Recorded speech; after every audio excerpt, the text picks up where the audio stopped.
I believe Nijinsky did create a new choreographic structure. First of all, it's because he looked at the body in a different way. We know this from Afternoon of a Faun already, L'après-midi d'une Faun. He already wasn't trying to be virtuosic. I mean, the Faun has one leap in the whole piece, and he has that very ritualistic, geometric frontal movement. But Nijinsky also understood that there is, in the history of ballet, a very hierarchical relationship between the dancers. And what is so remarkable about the Rite of Spring is that every person is so important. The core, it's a very democratic, it's the first really democratic ballet. Now in contemporary dance, you see it all the time, and we take it for granted.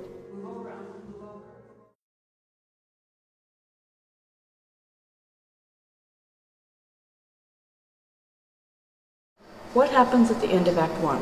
When, as Kenneth says, the shaman kisses the ground and releases the spring, everybody goes into solo. 44 people, simultaneous solos. The stage is complete chaos. The critics at the time had no idea how to handle this. What on earth is going on? It's not like the mad scene in Giselle with one person in the middle going crazy. It's not even like any of the crazy party scenes that happen in some of the 19th century ballets. This is truly crazy. How did Nijinsky achieve this? I think it was directly under the influence of the Russian futurist paintings that were happening at the time, where artists were taking the canvas and they were faceting light, like if you looked at something and it was too bright and the light all breaks up, and they painted the surfaces of the painting like that, like broken up like this.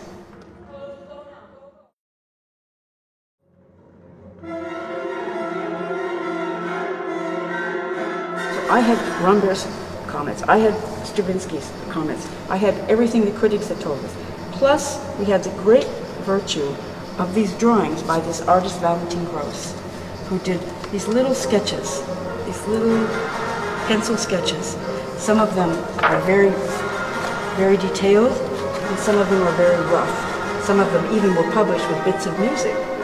But these were almost lost to history. And the artist, Valentin Gross, died in Paris.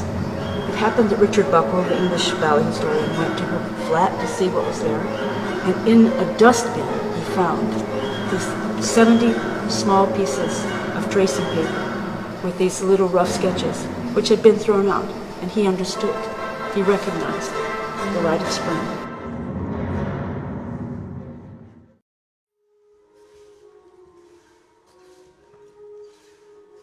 So Millicent found her way to Marie Rambert, who danced in the ballet, but she was Nijinsky's choreographic assistant. And she was the one who gave Millicent an insight into what had happened, but also she was the one who had a score. And she made choreographic notes on the score, but she couldn't find the score. She said, it's in my house somewhere, I have a copy of it. And she didn't find it while she was still alive. It was only after she died, her archivist found it in her bedroom cupboard underneath blankets. As soon as the archivist found it, she called us long distance from it and gave us the day, come right now. I know exactly, it was on the 14th of February, 1984. See what I found. Yes. Look what I found. It was very helpful to find the writings of the critics, particularly the critics who didn't like the piece. Yes. Because if they didn't like it, they said exactly why they didn't like it. And that was manna for us. Because the old maxim, right? It's your enemies who make you strong. It's the enemies that tell you what you need to know. And they really did. So the critics that were anti the ballet would give you what you need to know. If I don't like it, I have to say, I don't like the fact that they're squeezed together like sardines. I don't like the fact that their elbows are glued to their ribs and so on. And they really did complain. I mean, they were quite insulted. Also the audience. There are wonderful memoirs of the audience. Because the ballet is a ritual, that was from Rurik, from the beginning, through Nijinsky and Stravinsky, they kept the ritual structure.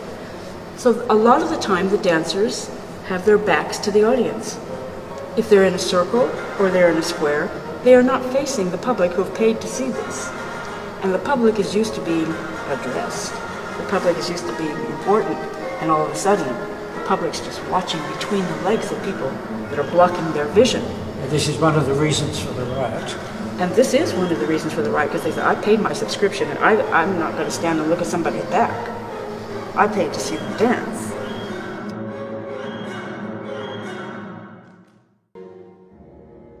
Well, Nijinsky wouldn't start the choreography until he'd seen Nicholas Roerch's designs and the actual costumes. The costumes were made in St. Petersburg in the atelier of Nicholas Roerch, and they were painted there by his assistants. But the ballet was being prepared elsewhere, and Stravinsky kept on writing to Roerch and saying, for goodness sake, Nikolai, please send these costumes to Nijinsky, because he will not start the choreography beforehand. And if we're not careful, we're going to run out of time. And then, so eventually they were sent, and the costumes and the designs were looked at by Nijinsky. And you could see what he did. He wanted to see the color groups, because he played the color groups against the green backdrop, just in the same way that the Forbes would have done their paintings. It was very artistic, the way that Nijinsky worked.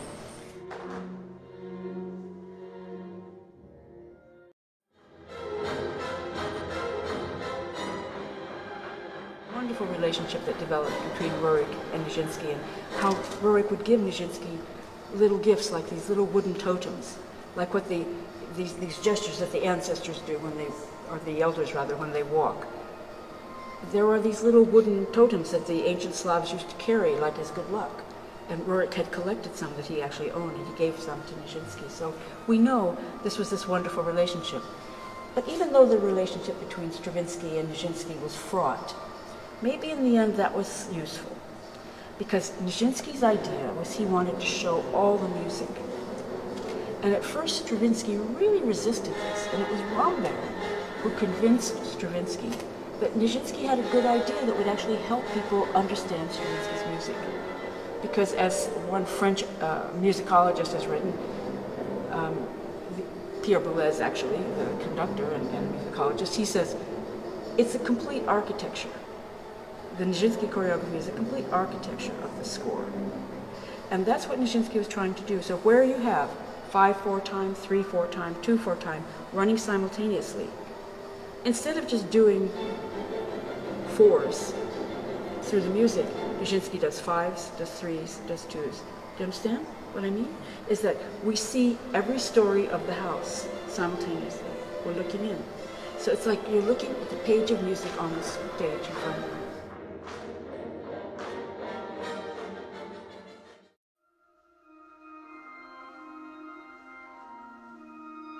The color code for the old Slavic costumes was white for men and red for women.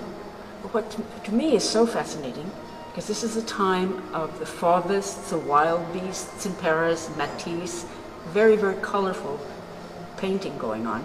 Roerch doesn't stick with the original color code. He keeps the men in white, he has some women in red, but he also has women in blue, women in mauve. So he introduces yellow for the witch. He introduces these very strong primary colors. And Nijinsky understood what Roerch was doing. And there's a wonderful letter by Nijinsky where he says, I know what this rite of spring of ours, Igor, will be when everything is right. It will be like a new painting. And we will see these great lines of force and lines of color. And when the girls in Act 1 in blue make this strong diagonal across at the very beginning, it's like Nijinsky painting with a deep turquoise at that moment.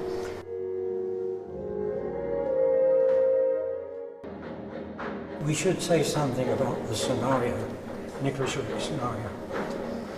It was, they prepared the ground, and the ancient Slavs, according to Roerch, carried out this ritual every year, where they prepared the ground and the young people danced together, and then they brought out this.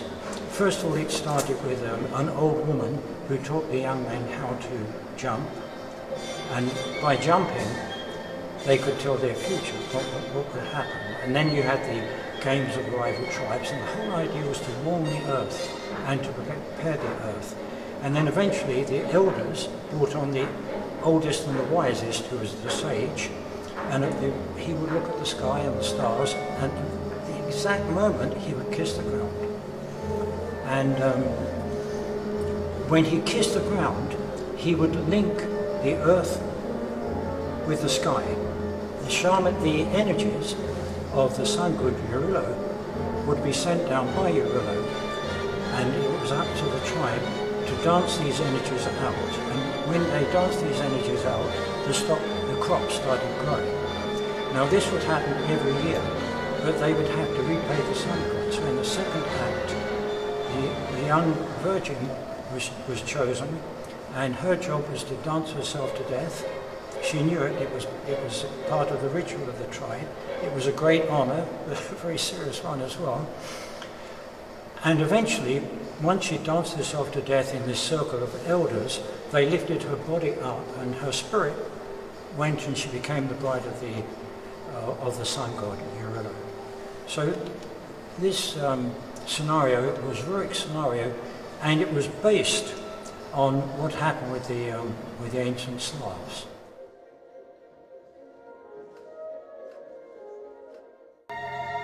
Nijinsky did that's so remarkable.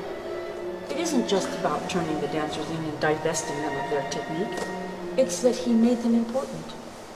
That he made everybody understand their importance. He made everyone a soloist. And I think The Chosen One is really like his story. I think finally the solo of The Chosen One is about what it is to be the one in the middle who has the biggest responsibility, who in the end is very much alone, even though everyone's around them. And they have to give everything. And it's not just Nijinsky, it's like actually every dancer. If you're really serious when you're performing, as in your career, you give everything you have. And you give it until there's nothing else. And that's it.